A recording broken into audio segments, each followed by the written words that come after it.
A igreja de São Pedro, de Ponta Delgada, é uma das mais antigas da ilha. O Gaspar Frutuoso fala nela, um dos limites, o limite oriental da ilha, portanto, nascente da cidade, digo, portanto, é dessa época. Mas quando Dom Pedro IV de Portugal e Imperador Pedro I do Brasil esteve em Ponta Delgada, esta igreja foi transformada em capela real. Ele era Pedro, o santo desta igreja é São Pedro e, portanto, era natural que ele tivesse, assistia à missa aqui todos os dias. Os artistas que o acompanharam pintaram este magnífico teto que nós vimos, à moda do estilo da época, que era um estilo império, o trompe-œil. A igreja tem preciosidades, além dos reposteiros que ficaram. Nós já vimos um desses reposteiros na capela da ermida do Palácio Imperial, que fica mesmo aqui de fronte. Nós aqui vamos ver as traseiras desse palácio. E a igreja de São Pedro ficou assim como uma espécie de relíquia real em Ponta Delgada. Estamos na sacristia, há peças de extraordinário valor aqui assim, para demonstrar que havia muito bom gosto na época. Estamos a ver aqui a imagem de São Pedro Gonçalves, que é o protetor dos pescadores, é uma imagem setecentista, oitocentista talvez, já com um toque de maneirismo muito visível e, enfim, uma expressão, vestes ricas e douradas, com movimentos. Percebe-se que o planejamento está em movimento, juntamente com a imagem que é retratada. Deste outro lado, ainda dentro da sacristia, temos outra imagem muito interessante de São Pedro da Vila Nova. Portanto, a figura de São Pedro, os vários São Pedros que a igreja tem, não é? Aqui é apresentada. É também uma época, é da mesma época, também rica. Portanto, vê-se que a confraria de São Pedro era uma confraria muito rica. Esta, digamos, as pessoas que apoiavam esta igreja, os próprios vizinhos de São Pedro, os paroquianos de São Pedro, eram pessoas abastadas. Não há dúvida que o capitão do notário viveu primeiro aqui nesta freguesia, antes de construir o seu paço luxuoso, onde é hoje a escola Antero de Quental, mais ou menos no mesmo sítio e certamente mais ou menos com a mesma configuração volumétrica. A sacristia é uma sacristia típica deste género de igreja. A igreja, como é de uma só nave, é uma igreja pós-tridentina, portanto, o Concílio de Trento é 1560, à volta de 1560, e, portanto, determinou que as igrejas deixavam de ter 3 naves e passavam a ter uma nave apenas. Era a igreja salão. Todos estes móveis que aqui se encontram, enfim, que estão ilustrados com estas excelentes pinturas da mesma época, costumavam ser feitos com madeira dura do Brasil, o pau preto, ou outra madeira de semelhante qualidade, que chegam até hoje sem bicho e praticamente impecáveis, não é? Com um estilo muito interessante, que é típico na época de todas as igrejas do país, mas esta é uma igreja paroquial antiga e, portanto, de gosto requintado e caro. Se a gente passar agora aqui à sala contígua à sacristia, temos diverso mobiliário e mesmo esta custódia é uma custódia muito interessante, que são custódias ricas, em prata, ou pelo menos banhada em prata, mas penso que será prata. É uma custódia muito bonita porque tem brilhantes à volta do lugar onde era colocada a hóstia e se usava nos grandes cerimoniais da igreja. Temos aqui a coroa imperial e real nestes vasos. Aqui assim temos as varas do pálio, que eram levadas pelas pessoas mais importantes da paróquia. Certamente que o rei Dom Pedro IV terá participado em alguma cerimónia religiosa celebrada também em sua honra, embora ele tenha estado aqui desde fevereiro a julho, certamente que participou, ouviu as cerimónias de São Pedro, que era, enfim, o santo da sua predileção. Há um magnífico crucifixo do Senhor morto. Os crucifixos, Cristo na cruz aparece normalmente em duas posições, ou ainda vivo, quando ele está de cabeça levantada e é aquela cena bíblica em que Cristo refere: Senhor, Senhor, porque me abandonaste, perdoai-lhes que eles não sabem o que fazem. Ou então Cristo já morto, em que surge a chaga do lado, porque como Cristo morreu muito depressa e normalmente os crucificados levavam 3 dias para morrer sufocados, a pessoa no crucifixo da cruz morria por asfixia, porque passados um dia ou 2 na cruz, os músculos já não conseguiam respirar, tão cansados que estavam, a pessoa sem conseguir respirar sufocava e morria. Era um suplício que os romanos impunham aos criminosos, não é? Cristo, aliás, é crucificado juntamente com 2 ladrões, o bom ladrão e o mau ladrão.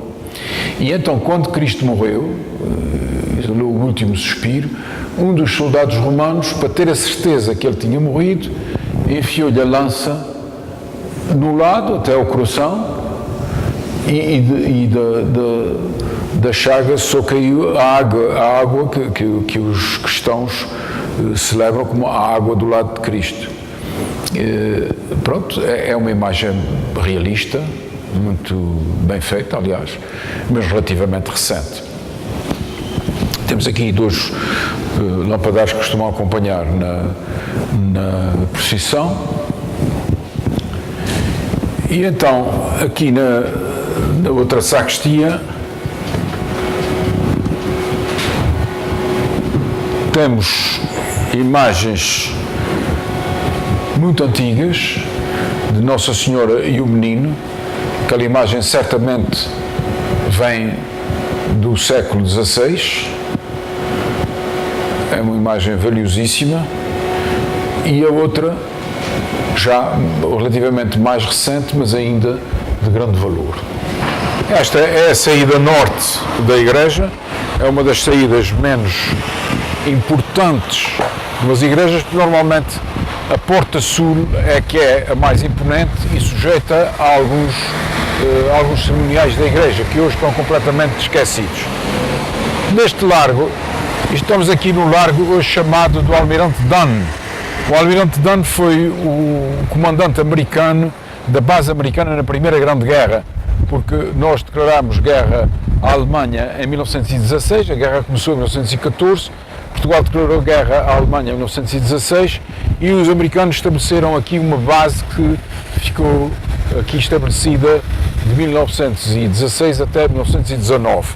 O Almirante Dunn foi uma pessoa muito querida desta terra, porque numa altura em que havia muita fome, ele mandou vir trigo da América e mandou vender o trigo a preço muito barato no mercado.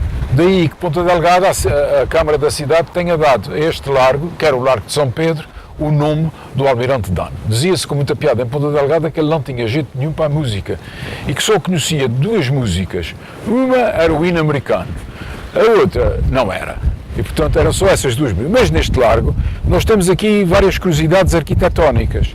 Aqui deste lado, desta banda, da banda norte, temos as traseiras do palácio que nós visitámos já no início deste trilho. Um edifício muito importante que aqui está é exatamente a casa de Tomás Ickling. Na igreja nós vimos Nossa Senhora da Piedade, que a Almeida Mel atribui a escultura a um discípulo de Miguel Ângelo. Não sei se podemos hoje com toda a garantia afirmar isso, mas a verdade é que se não é de um discípulo dele, é do seu tempo. E esta Senhora da Piedade que nós vimos ali, que é Nossa Senhora com o seu filho morto uma forma cruel, como vimos na cruz, Nossa Senhora da Piedade, a Pietà, como dizem os italianos, e que Miguel Ângelo realmente fez, aquela estátua imortal que se pode observar no Vaticano, na Igreja de São Pedro do Vaticano. Aqui, esta também é muito triste, é uma imagem muito triste. Já a pintura que aqui vemos é a pintura, enfim, uma celebração do Espírito Santo, quando o fogo do Espírito Santo desce sobre os apóstolos, e é do grande Pedro Alexandrino, o pintor a cuja escola se deve praticamente todas as obras de arte que se fizeram em Portugal depois do terremoto de 1755. Portanto, esta igreja também sofreu, por essa época, algumas convulsões, mas a verdade é que nós temos em Ponta Delgada 2 quadros de Pedro Alexandrino. Este sobre o seu Espírito Santo e na relva também um quadro que está infelizmente mutilado porque foi reparado por um amador, desgraçadamente, e não teve o cuidado. Nesta igreja havia também, e pertence-lhe, um Santiago de Compostela, que foi para a terceira para recuperar, mas o preço da recuperação é tão elevado que realmente não tem sido fácil trazer o quadro para o seu lugar, que é na sacristia que nós vimos no início deste programa.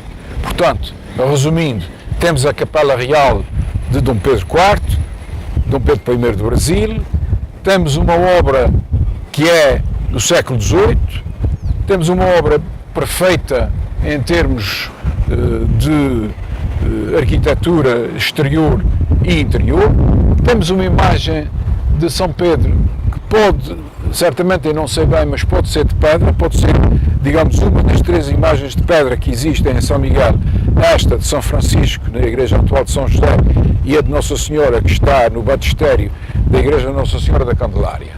Como veem, do lado sul da igreja, devia haver aqui, anteriormente, a Porta Sul. As igrejas, pelo menos as dos Açores e mesmo as de Portugal, se repararem os Jerónimos, a Porta Sul dos Jerónimos é a mais imponente das portas dos Jerónimos, convento dos Jerónimos, e portanto a Porta Sul cobria uma série de cerimónias religiosas que em certas épocas do ano se faziam, que hoje já desapareceram da liturgia católica. Portanto, neste lugar esteve Dom Pedro IV. Se quiserem imaginar a pompa e circunstância com que El Rei descia do seu palácio aqui em frente e vinha em procissão com os seus fidalgos assistir à missa praticamente todos os dias, porque, como vimos, a capela do palácio era a capela que guardava o tesouro dos liberais e, consequentemente, ele alçou esta igreja em Capela Real do Sr. Dom Pedro, e ficou assim até os dias de hoje como a única igreja dos Açores que foi